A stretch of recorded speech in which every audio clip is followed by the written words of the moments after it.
د آیات کریمه کې او همدارنګه حدیث مبارکه کې نبی کریم صلی الله علیه وسلم د عفو یعنی د معافی فضیلت بیانوي. رونو قرآن کریم کې څه کوم ښه صفات بیان شوي دي، په دې کې یو ښه صفات د معافي کول هم دي. انسانان څه کله هم تر څو پورې یو بل ته معافي کوي، سره د قدرت نه یو بل ته معافي کوي، په بدلې اغستو قادر وي خو بیا معافي کوي. نو څه داسې د خلکو دپاره الله رب العزت درجې بلندې کوي. رونو اول داسې یاره معافي یله چشته شي، په عربي کې معافي ته عفو ویل کېږي. او علما کرامو بیا د دې تعریفونه څه داسې کړي دي: وهو التجاوز عن الذنب وترک العقاب علیه. د چا ګناه معاف کول دي او هغه ته ورباندې غذاب نه ورکول دي، یعنی مطلب چې هغه ته سزا نه ورکول دي او سزا نه ورکوي. امام بغوی رحمه الله د عفو یعنی د معافي تعریف کوي، وی یره عفو دې ته شي چې کف الضرر مع القدرت علیه وکل من استحق عقوبة فترکها فهذا الترک عفو. امام بغوی رحمه الله د عفو تعریف کوي چې یره معافي څه ته ویل کېږي، وی یره معافي دې ته ویلی شي چې سړی په بدلې اغوستلو باندې قادر وي، قدرت وي، خو بیا هم خپله بدله نه اخلي.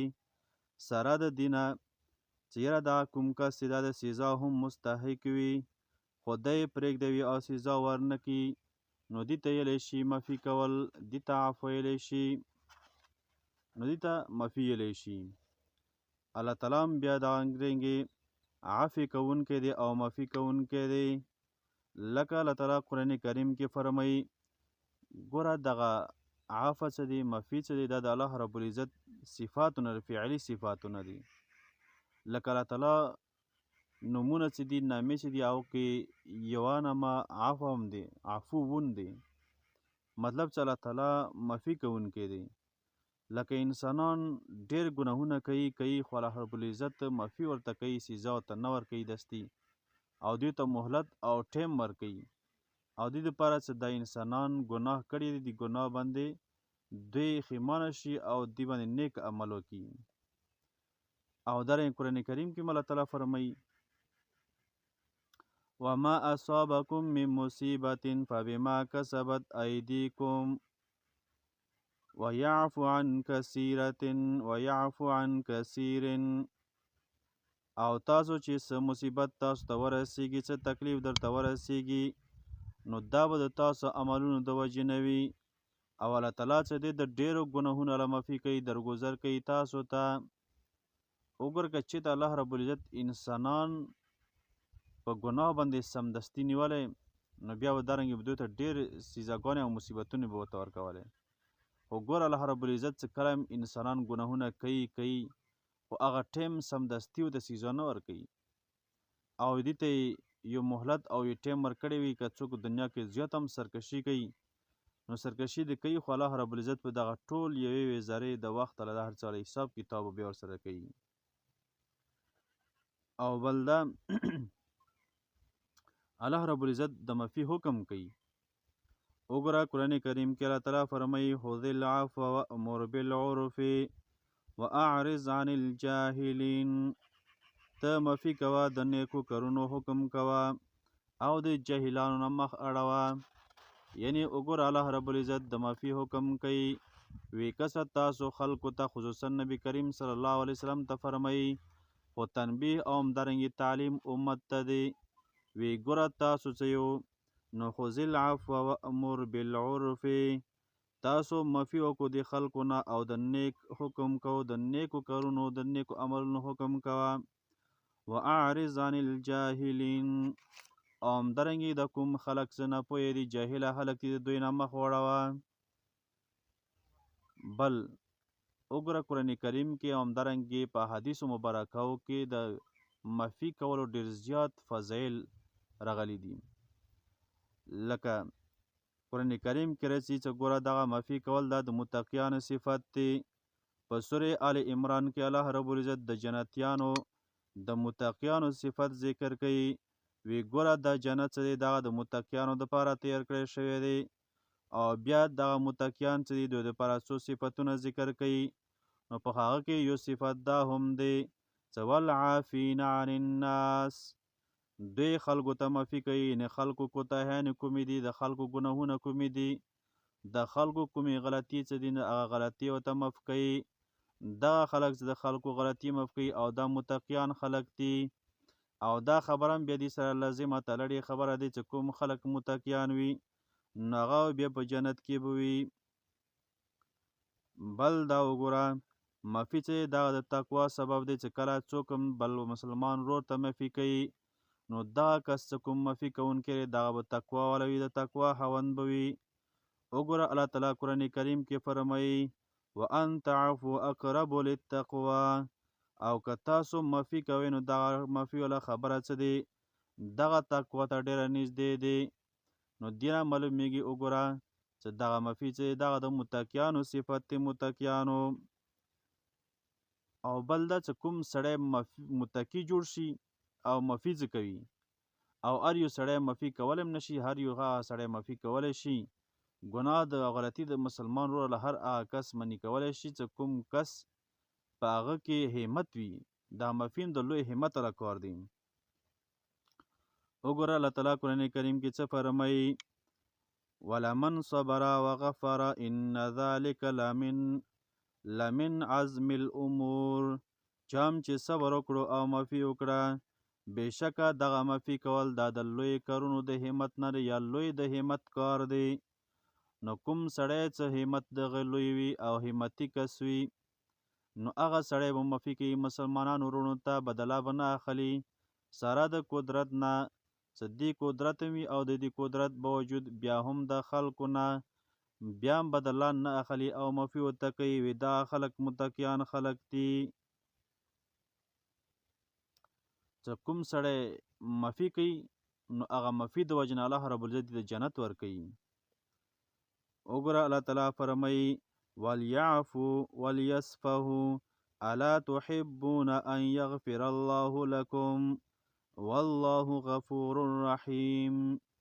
او په کار چې تاسو معافي وکړو یو بل ته د یو بل غلطیانې او همدارنګې د یو بل ګناهونه معاف کړي. آیا تاسو دا خبره نه خوښوئ چې الله تعالی تاسو ته مغفرت وکړي معافي وکړي او الله تعالی ډېر بخښونکی او ډېر مهربانه دی. نو دینه معلومه شوله وګوره چې کوم خلک معافي کوي نو هغه خلک متقیان دي، د تقوا همت ولري.